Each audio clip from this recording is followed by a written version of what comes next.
Alright, hey everybody, what's up? So I'm going to be hitting you guys with another Ichigo video today. I only thought it was fair because we already did how strong he was during the Wego Mundo arc, and I wanted to go over the Fullbring arc real quick.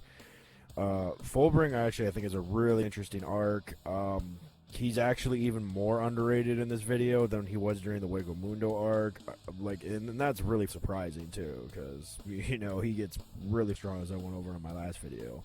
But this video is even crazier, because, he's even more underrated now. So, right, Ichigo, he fights Aizen, he uses Mugetsu and he loses his power for some reason, right? Even after, he was whipping a Don guy, right? Anyway, he decides to do that, loses his powers, and then he has to, wait 17 months for some reason, which... such an odd number of months to wait, why not 2 years or something, but 17 months or whatever, right? So yeah, they do that whole time skip and then he trains with some people, right? Because they're just sitting there, hey, you want your powers back because of what happened to Uryu, and he says yeah, let's go. And then they're like, okay, use your combat pass. He does that and he gets his full bring back and he has to train for a month. Now, plot twist, a really big plot twist. The guys who actually train him turn out to be evil. They want to steal his Fullbring, and then they want to go invade Soul Society or whatever. That whole thing happens, and then another plot twist. Kisuke and Ishin show up, and they're just sitting there, and they get stabbed. Ichigo gets stabbed from behind, and you're on their side or whatever, and then it turns out to be Rukia, right? And, they give him back his powers, and then, the Soul Reapers pop up, and they're just like, yo, since you did such a good job with beating Aizen's ass, we're going to give you your powers back so you can deal with this. That, to me, is from crazy. It's nuts. But, yeah, that's pretty much what happens during the Fullbring arc. With Ichigo, how strong he is during the Weko Mundo arc, right? He was just he was around the top tier Spada level, 1 or 0 or whatever if you want to say. He should be around there. The Fullbring arc, right? They downgrade him even more. They're like, nah, he's not even that strong, he can't holify anymore. He doesn't have his release did or Don guy or Mugetsu or any of his other, or even holification. They're just oh, he can only go Bankai, so he's obviously weaker than what he was during the Wego Mundo arc. But I mean, that's just straight up not true. So a couple things to go over real quick. Fullbring, right? Fullbring is the power where you release out all your innate power. It's similar to what happened with Chad and Orihime. Their powers came out in a similar fashion. Anyway, that's how it's described, is that you just get your full powers with your Fullbring. They just bring out your Latin powers, or train Ichigo how to use it so he can draw out his full strength, which is super funny because what happens later on in the war arc. They do this and they try to draw out his full power, and Ichigo gets a bunch of buffs and he gets strong again, and he's able to fight guy. He's able to fight Tsukishima and do some other weird occasionally, but he still gets wrecked. People actually don't know is that even in base, this Ichigo should actually be around what he was during the Arrancar arc, which I know it seems really hard to believe because they're just big attack, big boom. You look really strong, right? He's not busting up planets, or, he's not busting up even mountains, and they downplay him to, city level. This Ichigo, right, is actually 5 times stronger than what the Ichigo from the Weko Mundo arc was, even without holification, or his Bankai, or Shikai, or any of that. And I know, crazy, but he's actually 5 times stronger. Now, the reason he is because of his combat pass. So, the combat pass, it's later on described as, something that can actually hold all your spiritual pressure and stores it inside of it. It's actually compared to the captain's Gente Kaijo limiter, because when captains and lieutenants and all those other people need to roll up to the world of the living, their spiritual pressure is stated to be so strong that unless they have the limiter on, they'll erase, souls or shit like that. Similar to, what Aizen was doing when just people even tried to touch him. And these are Soul Reapers, too, that are trying to, cuff him and shit that, and they're still getting vaporized. It's crazy, too, because Ichigo's combat pass is stated to actually be a similar nerf to what the Gente Kaijo was, meaning the whole time Ichigo was fighting with only 1/5 of his actual battle power, because their combat pass was actually taking all of his Ryatsu and storing it inside. And then you take that and figure that Ichigo also needs to train for a month just to get his powers back. So if anything, he might even be stronger than that, also having to fight a bunch and get more Zenkais. Then they've come in and they give him, on top of that, he gets his Shikai back, plus his Bankai. Now, it gets even crazier, too, when you figure that all the captains and lieutenants actually gave him, like, a chunk of their spiritual pressure. All of them. Like, not just, like, the captains, but the visors, the head captain himself, his dad, Ishin, Kisuke, Yororichi, like, everybody and their mother actually gave him a chunk of their spiritual pressure. If anything, this should actually be another amp on top of what he can do. Plus, like I said, he still gets the multiplier from the Shikai and the Bankai. So he was already really OP. Now he's even way more OP.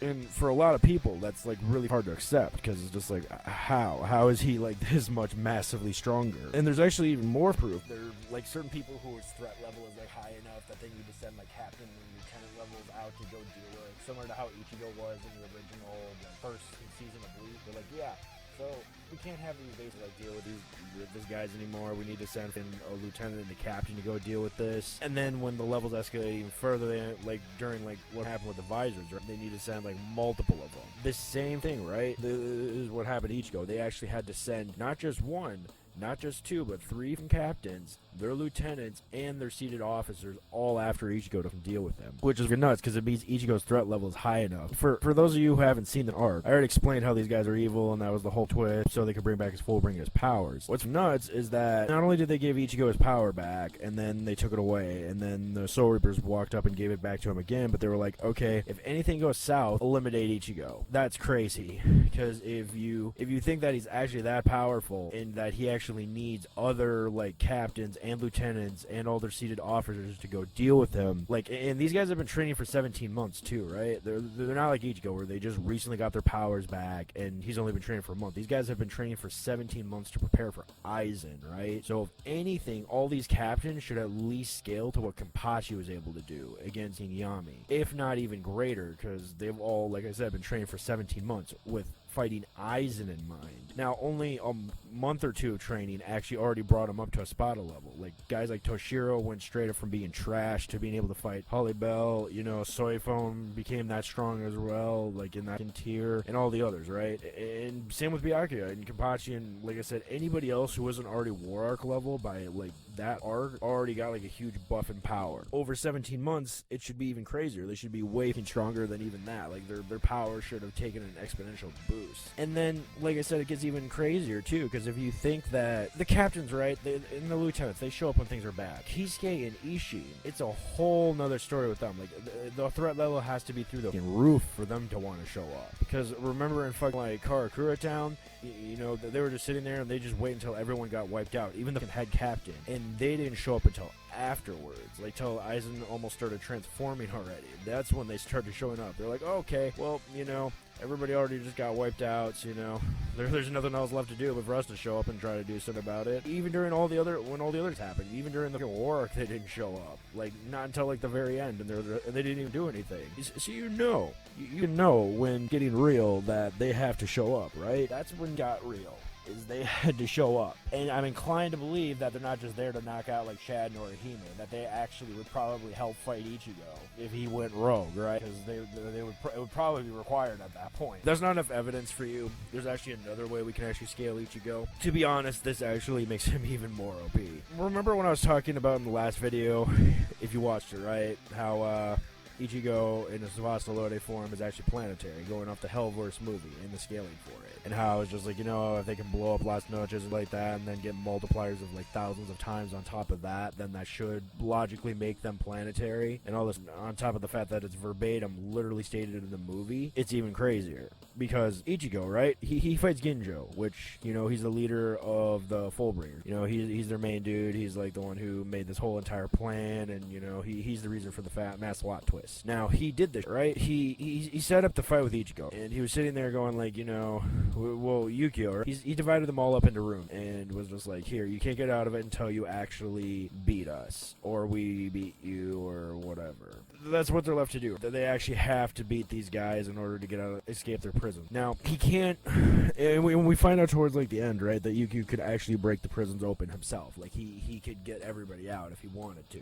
Except for Ginjo, because he traded powers with Ginjo in order to not have Ginjo be able to affect his ability. So Ginjo just got immunity from it. And he was just like, yeah, I can't break it.